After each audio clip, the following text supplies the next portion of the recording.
And a very good morning to you. Welcome to the Ponsonby and Massie podcast. I'm a little bleary-eyed. I've been up all night. I also have to confess, yes, I've had a couple of glasses of something. So if anything is slurred or doesn't make sense, I'm getting my excuses in early. It's a cliche. It's been an historical night. It's been an exciting night. Some of it caught us by surprise. Some of it was predicted. Some of it wasn't. Alex, what have you made of it? Well, it's astonishing and genuinely historic election result. The Labour Party has gone from having one of its worst ever results in nearly 100 years, just 5 years ago, to soaring to a majority which looks like it's going to be around the 170, 175 seat majority mark.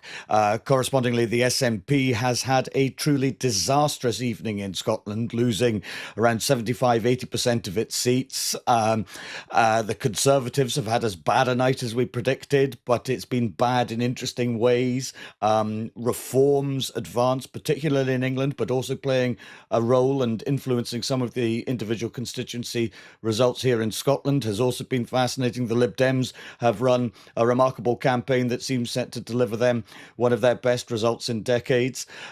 There are, for an election that was not a surprise in terms of its overall result, there are a dozen or so fascinating subplots to this election result. It's a much more interesting election result than the headline opinion polls might have led us to believe, than the headline MRP polls might have led us to expect. There's an awful lot to get through. I suspect we won't get to it all this evening. We're recording very early on Friday morning, hoping to have this podcast out in time for breakfast, or when sensible people who've been prudent enough to have at least some sleep this evening can be catching up with the night's news and hopefully listening to us. We'd love to hear your thoughts on the election result. Obviously, you can email us at ponsonbymassie@gmail.com, or on Twitter or X. The handle there is at ponsonbymassie. First things first, Bernard, I thought, you always get the exit poll at 10 o'clock, and then there's a lot of thinking, well, can that really be accurate? It had, the Labour over 400 seats, the SNP down to 10 seats in Scotland, Reform on 13. People sort of think, well, can that really be accurate? That looks a bit odd. Lots of caveats, including from Professor John Curtis, about how, particularly in Scotland, there were complications with doing the exit poll. And then you have, a couple of hours where not a lot happens, and then bang, an awful lot starts happening very, very quickly. And so the story of the first hour or two of the election isn't necessarily always the real story, I think. And, I think there was a lot of talk about reform in those first hour or two, with reform polling extremely well in seats in the northeast of England. But, fundamentally, I mean, let's cut to the chase here. The story is Keir Starmer, stonking Labour majority, historic Labour victory, just the fourth Labour leader to win a general election majority in the history of the party. And when you consider where Labour were under Jeremy Corbyn just 5 years ago, I mean, this is an astonishing turnaround, isn't it? Absolutely. My thoughts, first of all, the exit poll, they were putting the usual caveats on it. It looks as if it will be broadly right again. I think they were particularly jittery about the exit poll prediction about the SNP going all the way down to 10. It broadly looks as if it's going to be right. But even if the majority ends up at around 170 or 175, that's fewer seats than actually some of these super polls were predicting during the course of the election. All this notion of a supermajority was assuming majority north of 200. So there may well be just a little bit of an inquest at the level of the pollsters as to why the polls did seem to slightly overstate where Labour are. Let's not take anything away, though. It's an absolutely fantastic result for Keir Starmer. And even although he's got this majority, the interesting thing is that the share of the vote is likely to be less than Jeremy Corbyn won in the 2017 election. It looks as if the Labour share of the vote is going to be something like 37 or 38%. But in the Scottish context, and we did wait a long time. Why is it that every election these declarations are getting later and later? We all thought it was going to come in South Lanarkshire. We thought the 3 South Lanarkshire seats would be a barometer for what would happen in the Central Belt heartlands, these Labour SNP seats. We got it in Kilmarnock and Loudon. Wow. Wow, wow. A 22% swing. That was replicated in Western Bartonshire. Frankly, those constituencies were at the outer end of where you'd expected Labour to be performing. And at that point, you knew carnage was on the cards for the SNP. And indeed, carnage has been the operative word. But, in a remarkable almost sort of twist and a subplot, which plays to tactical voting, and tactical voting works 2 ways, sometimes to get rid of the SNP, sometimes to get rid of the Conservatives. It does look, and we're still waiting on 1 or 2 declarations coming in, as if the Conservatives are going to pick up some seats in the northeast. They've picked up Banff and Buchan, but Douglas Ross has lost. The gamble has failed. And I did say in this podcast, the voters don't like being played by the party machine. Ross has lost. Jeremy Corbyn has won in Islington. But a story of 2 elections, the Labour landslide, and the fact that Labour are now seriously back in business in Scotland. Give me 1 or 2 picks from the night, because we'd many Portillo moments, Alec. Were you up for Portillo? We were spoilt for choice when it came to Portillo moments, weren't we? At a UK level, Grant Shapps losing, Penny Mordaunt losing, a whole series of cabinet ministers losing. At the same time, I think it's worth noting that some vulnerable Tories did manage to hang on. Ian Duncan Smith, Jeremy Hunt in Godalming, very notably. That was a reward, I think, for an immense amount of shoe leather work in the constituency. A few weeks ago, we had Professor Ailsa Henderson on, and we were talking about, expectations, and our producer, Paul, forced us to make predictions as to what the overall outcome would be. And I think I suggested that there would be a Labour majority of around 165, and you said it would be one of around 175. Now, you had the advantage of being able to choose your number second, which I think is very important. But, broadly speaking, I mean, without wanting to be boastful or showing off and so on, we have blundered our way towards what is more or less the correct answer.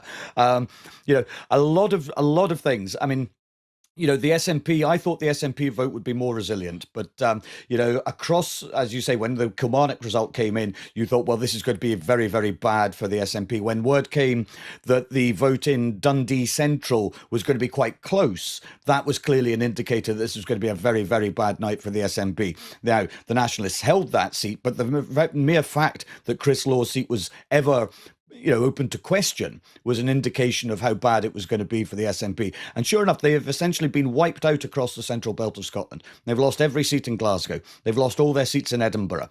They've lost, I think, all their seats in Fife as well. Seats like Stirling going.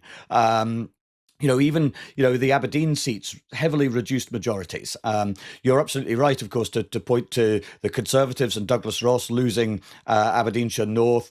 There are a number of his parliamentary colleagues at Holyrood who were hoping that he would win that, not just because doing so would be good for the Conservative Party, but it would get Douglas Ross out of Holyrood and send him down to Westminster, and his colleagues wouldn't have to share a parliament with him. So those colleagues are somewhat disappointed for 2 reasons, perhaps, that the Conservatives lost that seat. And I think that, the Ross gambit of parachuting himself in there has clearly backfired. And I think you're right that voters there, in what is a fairly thrawn electorate, I think it's fair to say, without wanting to be too prejudicial or pejorative, that voters there have reacted poorly to Douglas Ross's gamesmanship, if you like. But, one of the things that was, we all expected, I think, across Scotland, that there would be a lot of tight SNP Labour contests, a lot of toss-up constituencies, and again, a lot of the polling indicated that. But actually, most of the time, these toss-ups didn't materialise. You were getting Labour victories of 4, 5, 6, 7, 8,000. And that reflects a number of things, I suspect. One, that a lot of the SNP vote stayed at home. The SNP really struggled to get their vote out. And in quite a lot of constituencies, particularly in Glasgow, you saw turnout falling back to levels that we last saw before the independence referendum in 2014. And so motivating things was very difficult, I think, for the SNP. At the same time, Labour clearly won the message war, didn't they? That this was an election to change a government and to send a message. But a lot of voters, I think, were very happy to send a message to the Conservative government in London, but they also wanted to send a message to the SNP government in Edinburgh. And some portion of the SNP's disastrous performance in this election, has to be attributed to that. And I'd say this, just one last thing about it before we move on to other stuff and so on, that one of the other things that we'll see in the weekend papers and so on is I think we're going to see quite a number of columnists pointing out to the SNP that, well, you've had your de facto referendum on independence, haven't you? And look at the result.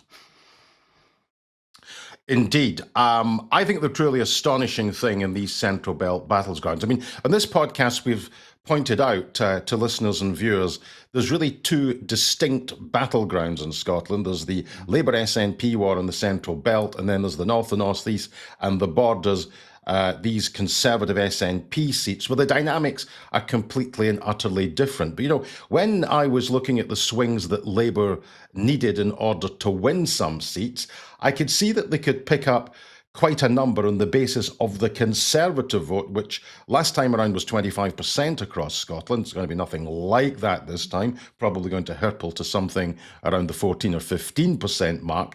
But there was a lot of votes in the Central Belt that were clearly going to go tactically for Labour. But that was only going to get Labour over the line in so many seats. What they needed to get was people defecting from the SNP and going over to Labour. And the question was, would these SNP voters go over to Labour, or would they actually stay at home? Now, given the depressed turnout in a number of constituencies, it may well be that we have an issue of differential turnout here and that some SNP voters did indeed stay at home. But you cannot explain these kind of swings unless lots of SNP voters went straight over to Labour. I mean, swings of 20%, that's you in by-election territory. The Rutherglen and Hamilton West by-election, the swing to Labour was 22%. We were getting by-election swings in a general election situation. This was 2015 in reverse, where the SNP won 56 out of 59 seats with absolutely enormous swings away from Labour. Well, this is now in reverse. But the key question is, what does it mean? You could already see SNP politicians coming out saying, well, it's just the Starmer tsunami, and Scotland has been caught up in that, and we as a Scottish government have to sort of marshal our arguments and explain our record and do better and listen and all of that. And both Liz Lloyd and Jeff Aberdeen, both of them former chiefs of staff to former SNP First Ministers, gave the same line. They said, look at what happened in 2010 when Labour won 41 Scottish seats, but a year later, at the Scottish Parliament election, the SNP bust the system. I would suggest that that is an interesting point to make, but not an entirely instructive one, and certainly one that I'm not prepared to buy for one simple reason. In 2011, the SNP had been in power for 4 years. Yeah. By the time we get to 2026, they will have been in power for 19 years, and there is now an abundance of evidence to suggest that the record in government, which according to the opposition is dreadfully poor, those attacks on the Scottish government are gaining some traction. So I suppose that we can agree that it's been a disastrous night for the SNP. I would caution Labour, however, into thinking that they're a shoo-in in 2026. There is such a thing as horses for courses. I do subscribe to the view that voters are intelligent and will look discreetly at the issues in an election and indeed the individual candidates within a constituency. They'll vote tactically to get the end result that they want. But we have to seriously entertain the possibility, first of all, that the SNP will lose in 2026. Secondly, the constitutional question was effectively given the last rites and stuck in the oven to be cremated tonight. No question about that whatsoever. And I think, thirdly, this is the other thing that I think that is going to be very, very difficult for the SNP. They have always been a disciplined political party. There are a lot of people without a job this morning. There are a lot of people who have had a simmering discontent for quite some time. Watch for the eruptions over the weekend. And the problem for the SNP in the run up to 2026 is that can they keep the lid on an internal debate about where the party goes from here without it actually looking like a full-on civil war? And if it's a full-on civil war, they ain't winning in 2026. No, I'd agree with an awful lot of that. I mean, I think the read across from this election is that voters thought it was time for a change. And if it was time for a change after 14 years of Conservative government at Westminster, then doesn't logic suggest it could be time for a change after 19 years in 2026 of SNP government in Edinburgh? The logic of that just seems compelling to me. I think there are questions, obviously, about the depth of Labour's support. It is quite broad now, but I think it's reasonable to wonder if it isn't also quite shallow. But on the SNP, I thought it was very interesting when the exit poll drops. Nicola Sturgeon is a pundit in the ITV studios. I wonder if she's now regretting accepting that invitation, although I think it's also interesting that she's very happy to accept a London invitation in a way that perhaps she wouldn't if it had emanated from a Scottish broadcaster. Alec, we'll just watch her register of interests to see what the fee was. well, indeed. Because BBC Scotland wouldn't have been offering that. No. Well, at twice the price, not worth it for her, I think. When the exit poll drops and so, her face is obviously a picture.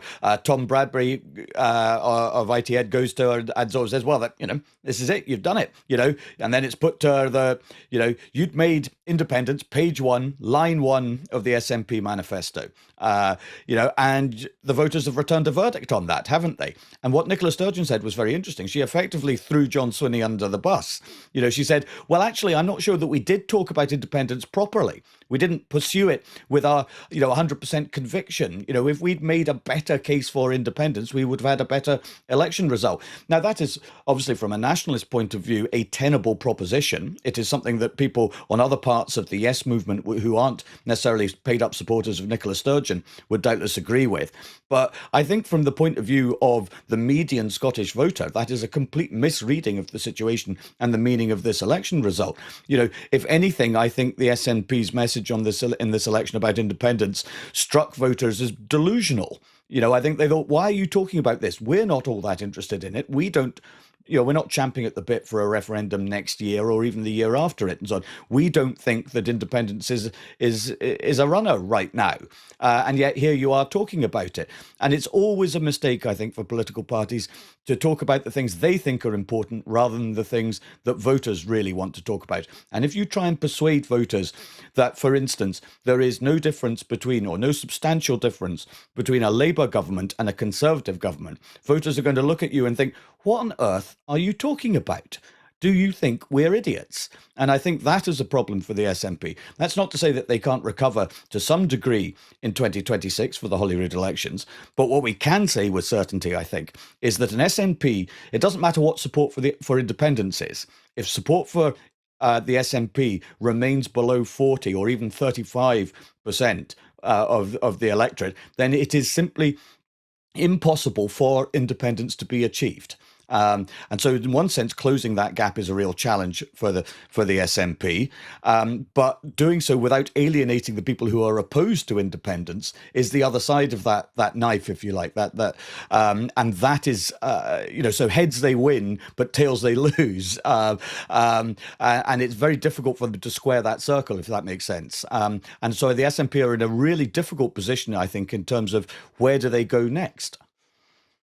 Yeah, I would say that for the SNP to be in with a good shout of emerging as the largest party in 2026, a couple of things have to happen. First of all, there has to be some evidence that they are dealing with the crisis in Scottish public services.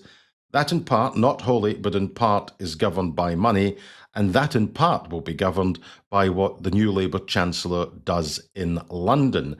And the second thing is, what are they going to do with the independence question in 2026? I mean, Alex Salmond's already saying that they should come to an agreement to put up candidates on the list to maximise the independence vote on the list and all this kind of stuff.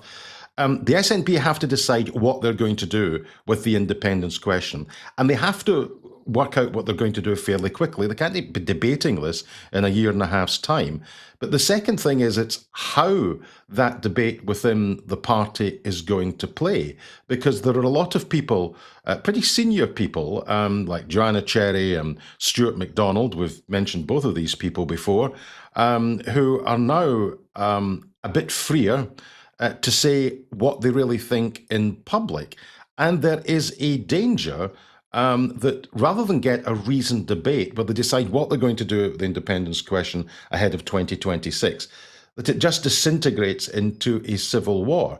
The one thing that I will predict in terms of civil war, however the SNP deal with the independence question, it will be as nothing compared to the civil war that we're going to get within the Conservative Party. I mean, this campaign went into meltdown mid-campaign, cabinet ministers speculating about supermajorities, people throwing in the towel, one of their worst results ever, far lower number of seats than Michael Foot managed for Labour in 1983, the most chaotic campaign ever run by a governing party ever. It was that bad.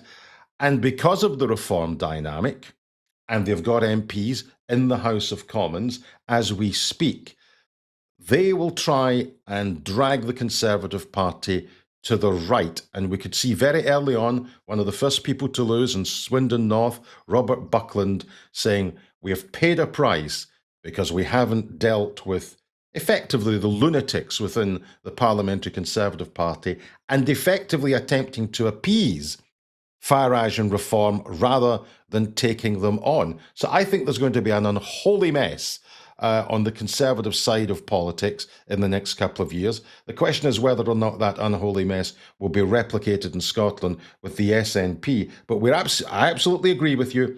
The change message resonated.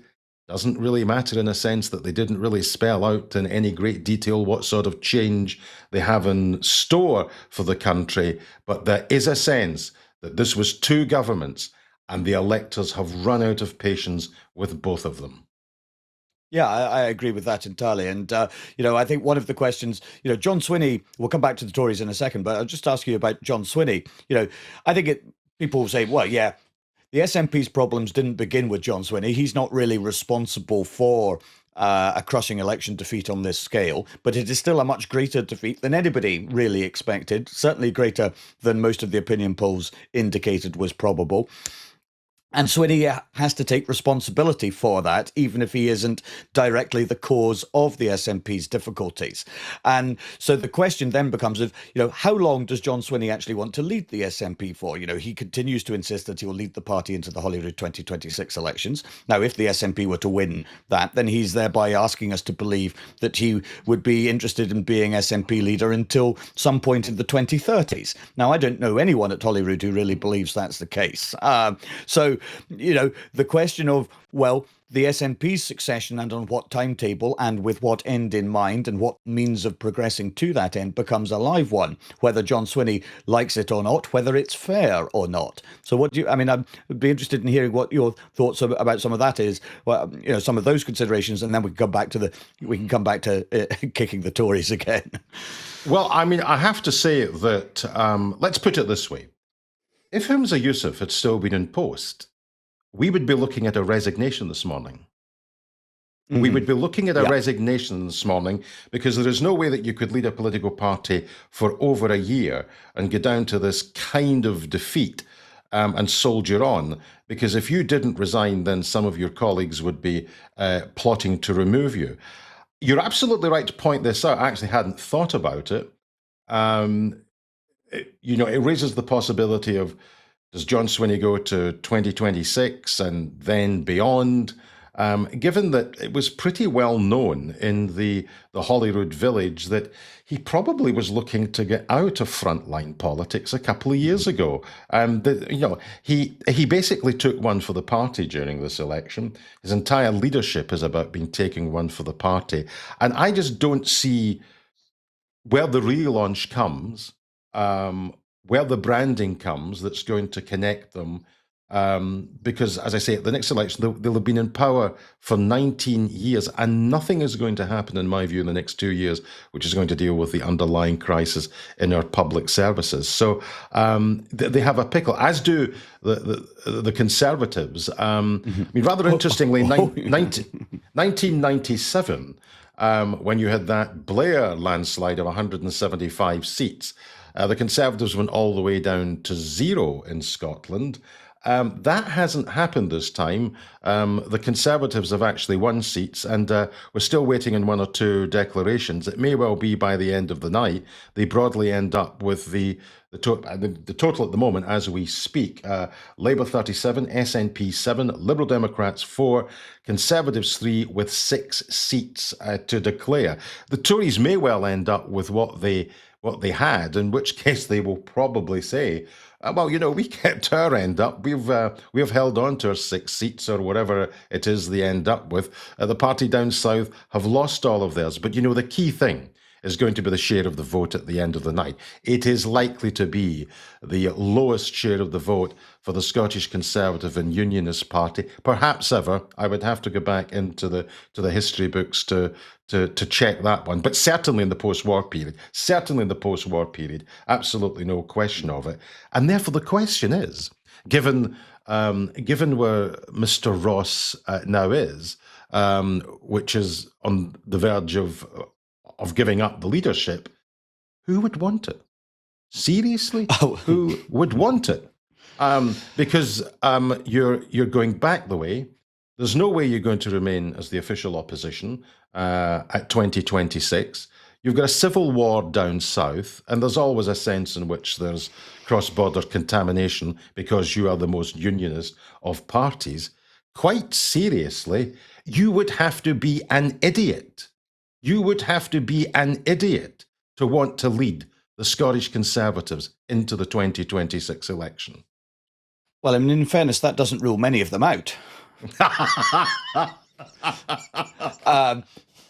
I mean, this is a very strange election in lots of different ways. I mean, you're right to allude to the fact that proportionally, the Scottish Conservatives will have actually had a better result than the UK Conservatives as a whole, in terms of they will lose a smaller percentage of their seats. And we are seeing in Scotland, but also actually in England as well, at a big change election like this, that votes can be distributed with extraordinary efficiency. So in Scotland, the Lib Dems only really fought a campaign in 5, maybe 5.5 seats, and it looks like they could well win all 5 of those. The Tory vote, again, restricted to a relatively small number of constituencies, and it's an anti-SNP, pro-UK vote just as much as it is a pro-Conservative vote, and that has had positive results for the Conservatives. And across the UK as a whole as well, Labour's vote has been distributed extremely efficiently as well. As you alluded to as well, that the Labour share of the vote isn't any higher than it was under Jeremy Corbyn in 2017, and yet Labour are going to have a vastly better result. When it comes to parties that lose elections, and here, this applies to the SNP, but also most particularly to the Conservative Party at a UK level, it's very important that you learn the right lessons from an election defeat. And I think it is quite obvious that a lot of Conservative politicians are going to learn the wrong ones from this one. They're going to say, well, we didn't deal with Farage. We have to reach an accommodation with reform. But that isn't why the Conservatives have been crucified in this election. The Tories lost this election because of competence and because of character. Voters came to dislike the character of Boris Johnson, and they disliked the incompetence of Liz Truss. And there was nothing really that Rishi Sunak could do, barring a series of unexpected, I suppose all miracles are unexpected, aren't they? But unexpected miracles to salvage the situation. So it wasn't really about positioning vis-a-vis reform, even though Sunak made a number of terrible blunders, particularly on immigration. The fixation with the unworkable, always impossible, always dubiously legal Rwanda policy was an open door for Farage and reform. And it couldn't possibly win the Conservative Party the kind of voting support that it hoped it would.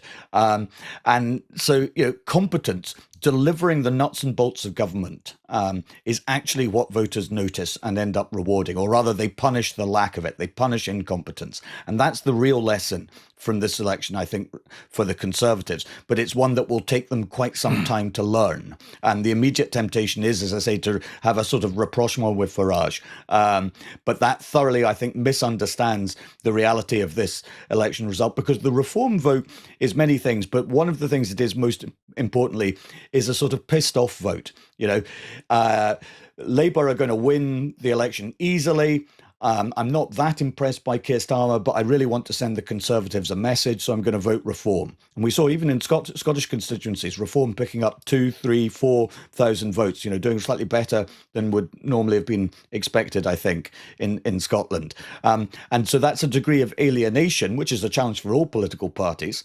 But, good governance can actually reduce the salience, reduce the appeal of a part of a protest party like Reform, because Reform is a state of mind, not a platform or a coherent ideology or anything like that. And so it's good government that actually defeats that kind of populist insurgency. And the Conservatives, as I say, I think are going to learn all the wrong lessons. And, whoever becomes Tory leader at a UK level has their work cut out for them, because the party isn't going to be ready to think about and absorb the kind of home and hard truths that it needs to, and it will take them quite some time to recover from this, as it should actually, because this is a punishment beating that they have thoroughly deserved. They have invited the electorate to give them a kicking, and the electorate has responded with considerable gusto. Yeah, I think that the analogy that I would draw for what the Conservatives are about to go through is the implosion in the Labour Party after Mrs. Thatcher's victory in 1979. At the 1979 conference, there was a lot of anger. A lot of people pointed the finger of blame, the accusatory finger, at Jim Callaghan as the leader. He, of course, resigned in order that the Labour Electoral College couldn't be up and running so that the Parliamentary Party could elect his successor, i.e. Dennis Healey.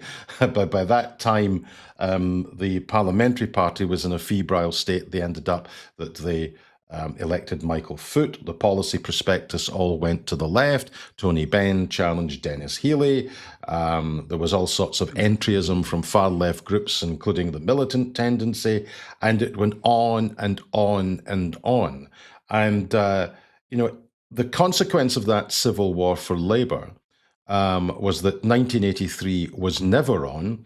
But given that when Neil Kinnock took over as leader, the problem of militant was still there at the Bournemouth conference in 1985, and it was still percolating in sort of 1986. So 1987 was written off. And we know, every psephologist will tell you, every politics student that's ever sat in a tutorial will tell you that divided parties do not win elections. But the sense that I get from the Conservatives is that some of them cannot wait to have this bare-knuckle fight, this ideological bare-knuckle fight. It'll be interesting to see what the composition of the Parliamentary Conservative Party is, but I think that they're simply going to be a party at war. They've been a party at war in government. One of the reasons, as you rightly say, that there is a backlash. Mrs. May, the hapless Mrs. May, simply couldn't get a deal through the House of Commons because these people were effectively a coalition of different ideas on the issue of Brexit. Boris Johnson was a pantomime prime minister who demeaned the very office, turned it into a joke, had a casual relationship with the truth. And irrespective of whether you're on the political right or the political left, you're entitled to expect from your political leaders a degree of honesty, integrity, which simply was lacking in his case, and Truss simply wasn't up to it. And all the while, these MPs are fighting with one another, another round of letters going into Sir Graham Brady, another leadership contest, because you have people within that party who believe in different things. And that there are going to be so many ideological tensions in the next couple of months. It'll be interesting to see which side emerges victorious. But you'll have an ideological war in the Conservative Party down south, and up here, you'll have them all in the Holyrood group looking at one another, thinking, who wants to take on the job of leading us in to 2026? But what we haven't talked about, Alec, is Labour and the challenges facing Labour. So I think it's appropriate that maybe we perhaps bring the discussion to a conclusion by talking about the challenges that face the new government. Yeah, and those are many, both fiscal in terms of public services and finding the cash for it. Labour's emphasis on economic growth, which I think is prudent, well, not just prudent, it's the only thing that can actually make the financial sums add up. But getting there is much more difficult than just sort of expressing the wish to get there. So the new government has lots of work cut out for it. But at the same time, I think there will be a surprising amount of goodwill towards it, at least in the early stages, simply because, Starmer and Rachel Reeves, they appear to be adults. That is to say, they are not leaders of factions particularly. They have a sort of downbeat, sober, all we ask is the chance to serve, the line used by the late John Smith, that is newly fashionable in Labour circles. And I think that resonates with the public who have tired of, the best part of a decade of dramatic and psychodramatic politics. So that is something that I think helps Labour. At the same time, I think it is reasonable to say that a lot of voters don't really know what to expect from Labour. There are certain warning signs, I think, in individual results across the country that some things are going to be quite difficult for the party. You look at the loss of a number of seats to independent candidates, largely, although not exclusively, motivated by concerns over Israel, Gaza. That is going to be a problem. Even Wes Streeting, came very close to losing his seat to an independent challenger. And that would have been a really big blow for Keir Starmer, because Streeting, along with Angela Rayner and Rachel Reeves, and Starmer himself, obviously, they've been the four Labour ministers put before the media and the public during this campaign. I think Labour have a lot of difficulties, but at the same time, it's somewhat churlish, I think, to say to focus too much on those difficulties or the challenge posed by reform or by anybody else in the context of an election where they've won such a thumping majority from such a low base. But at the same time, it is still reasonable to note that the electorate is very volatile these days in Britain, and so we see these big swings. And just because you win big in one election doesn't mean that you can't lose big in the next one. And so solidifying these victories, and many of them are victories in places that Labour have never won before, when seats that the Conservatives have held since the 19th century, solidifying those victories is going to be a real political challenge. But it all comes back to the economy, because without economic growth, I think it's very difficult to see how any of the other issues can be addressed. But governments can't just turn on the taps for economic growth. Absolutely, I agree with all of that. I think they're inheriting genuinely a mess. I know that every government that comes in says we've inherited a mess.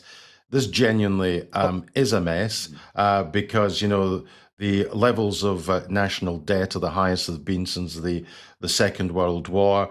The levels of taxation, what the government takes in tax, despite those two national insurance cuts, is going to get ever bigger because of the way in which the Conservatives baked in these freezes to the personal allowances all the way to 2028, authored by Rishi Sunak and Jeremy Hunt.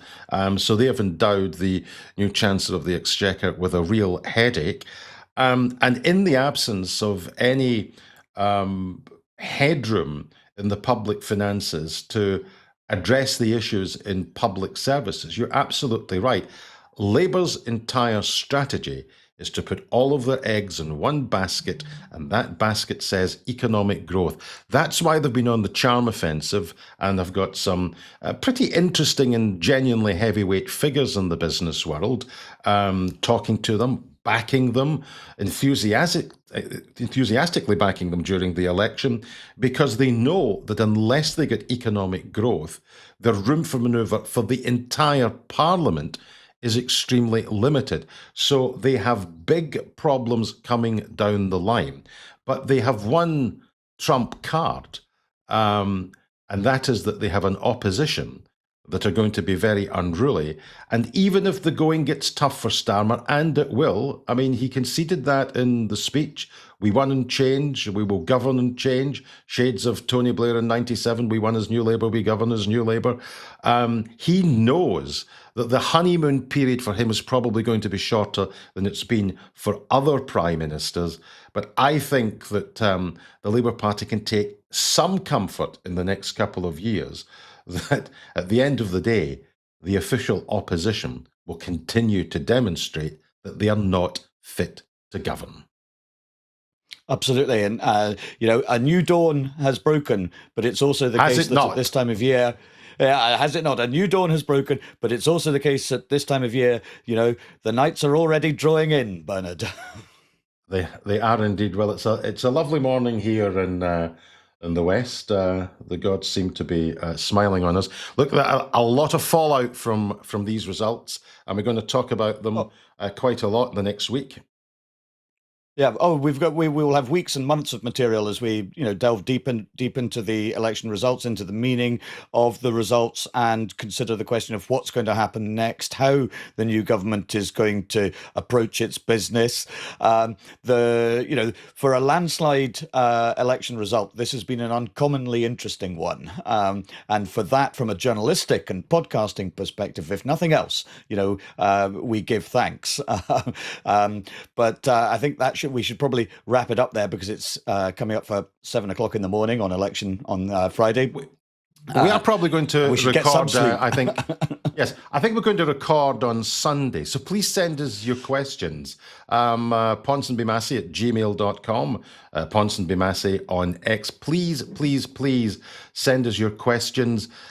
Give us your analysis. Have we got this right? Are we talking rubbish? Are we being too hard on the SNP? Are we being too hard on the Tories? Are we being too complimentary to Labour? Let us know. We're interested in your point of view. We'll read them out on Sunday, and who knows, you might provide the agenda for us. But on that note, almost that note, because I think we should note that Liz Truss has just lost her seat in South West Norfolk to Labour, which is a comeuppance delayed but richly deserved, I think most people in the country are going to say. So with that, on that cheery note of unanimity, I think we shall say it's good morning from me. And a very good morning from me.